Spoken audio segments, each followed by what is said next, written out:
All right, I already made my coffee. Normally, I get thinking while I'm making my coffee, but I was already mostly done. Plus I got the cardigan on today. Everyone thinks more when you're wearing a cardigan. It's a scientific fact. I don't make the rules. But I'm thinking about, how to handle all of the chaos and the anxiety and the stress that's coming out of the world right now because there's so much going on. I mean, there's so much. For the last 4 years, it's like there's been nonstop things happening. Nonstop. You've got wars going on. You've got, obviously we had COVID. That was a nightmare. You have just the politics in the country have been insane. I mean, you got nonstop stuff, like issue after issue after issue. Everyone's mad at each other. It's ridiculous. It's ridiculous. And, well, how do you handle that? I think when I was younger, I was way worse at handling it, and I'm not old, but I think when I was younger, I was worse at handling just anxiety in general, handling all of the craziness. And I think I've learned a couple things that have really helped me, and maybe they'll help you. The first thing I would say is developing an internal locus of control. So a locus of control is basically, where do you perceive there is control over what's going on? That was a pretty poor definition. Let me try that again.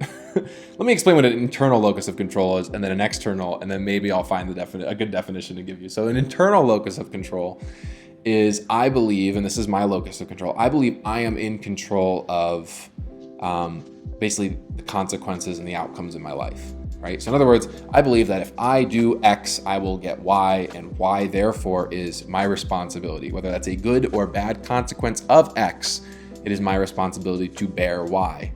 Whereas an external locus of control might mean I do X and the world does Y, and it's the world's fault that Y happened, not my own. You see the difference? So the locus of control is like kind of ultimately, where do you place responsibility for whatever the thing is that happened? And like I said, mine's internal, and I'll tell you why internal is generally better. When you have an internal locus of control, it means you actually have control.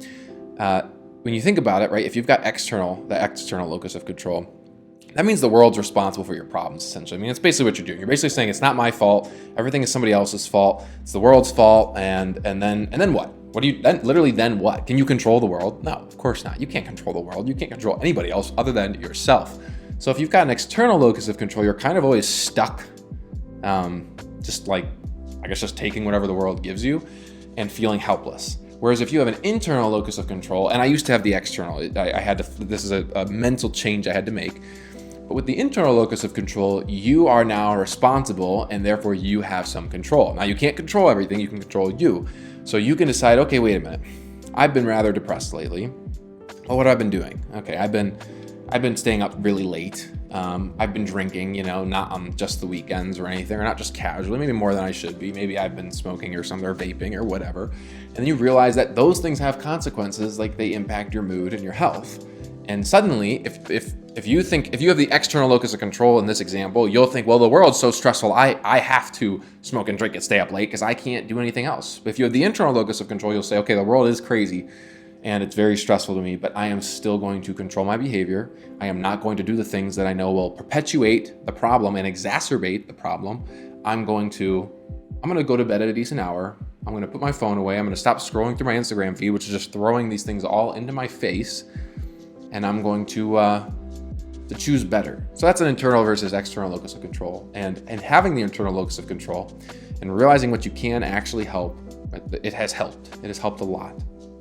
The second thing that I think has really helped with all of the chaos and kind of still finding peace within it is changing the frame of mind with which I view what's going on around me. And this is related to the external locus of control switch, moving from external to internal locus of control. Basically, and this is a thing. You can Google this.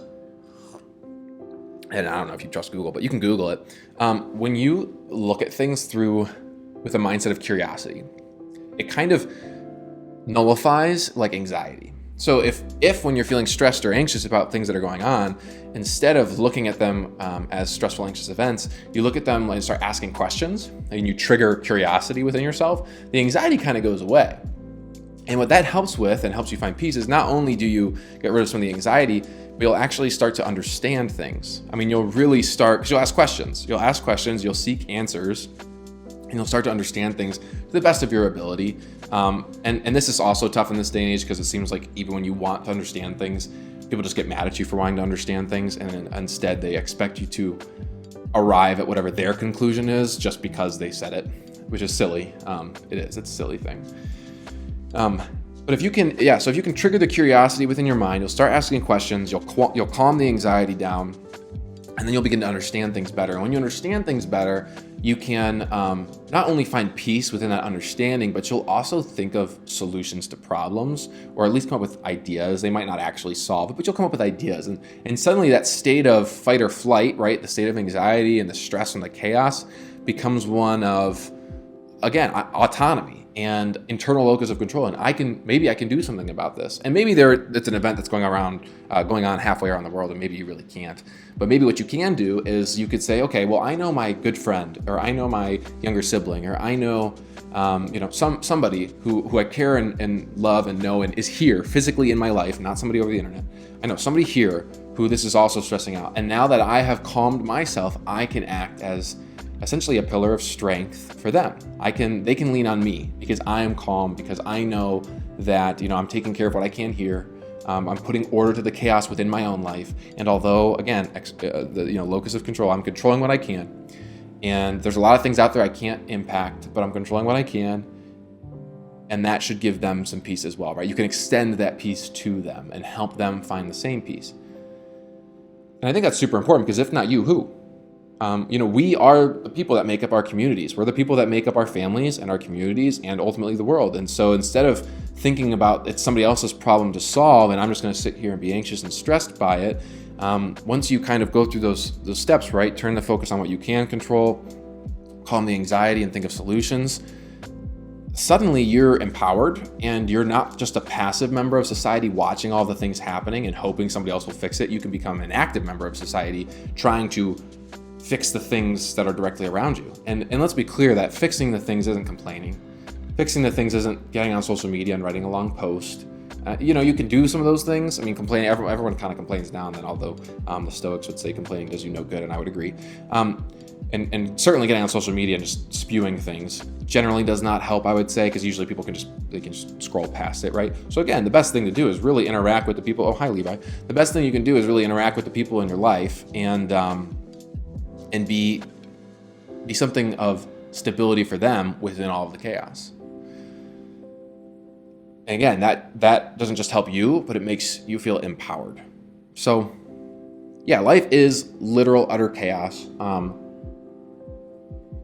We were put here to put order to the chaos, right? We're here to instill order on the madness, and not in a angry, forceful way, but in a loving, tender way, right? One in which, you're seeking what's best for everybody. You're doing your best to help everybody and help everybody find peace and stability so that they can flourish, right? And it takes somebody with a calm mind and with a stable mind to do those things. So the chaos ain't going anywhere. It's not going away, unfortunately, and neither is my cardigan. I enjoy it. It's warm. It's cozy. I feel like Mr. Rogers. I like that. Okay, I'm going to finish drinking this. You enjoy the rest of your day. If you enjoyed any of that, like and subscribe. It just helps me out. And I'll talk to you later.